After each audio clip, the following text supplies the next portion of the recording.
በዚህ መሰረት ቀምሳለሁ። እንግዲህ አንድ ቡና ስቀምስ እኔ ስለ አራት ነገሮች ነው የማወራው። በአንድ ጊዜ አራት ነገሮች እናወራለሁ። አሲድ የምንለው አንዱ አለ። ምላስ ላይ የመውጋት ኃይሉ እንዴት ነው? የቡና በደንብ ጠቅ አድርጎ ግን እንድንወጣው የሚያስገድደን ነገር አሲድ የምንለው ነው። እሱ አለ ወይ? የቡናው በመካከለኛው ደረጃ አለው። ሁለተኛው ባዲ የምንለው ነውና ምላስ ላይ ክባዴው ነው።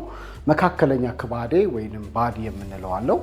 ሶስተኛው ፍሌቨር ነው፣ ቃና። አሁን ይሄኛው ድራይ ፍሩትስ አካባቢ ወይ የድራይ ፍሩት አይነት ቴስት ይሰማኛል። አቬሬጅ አይነት ነው፣ ስትሮንግ አይደለም፣ መካከለኛ ሌቭል ላይ ነው ያለው። በነጥብ አሰጣጣለሁ። አሁን ከ15 ነው የሚያዘው። አሲድ፣ ቦዲ፣ ፍሌቨር አራት ክራይቴሪያዎች አላቸው። እያንዳንዱ ከ15 ኢቫሉዌት ይደረጋል።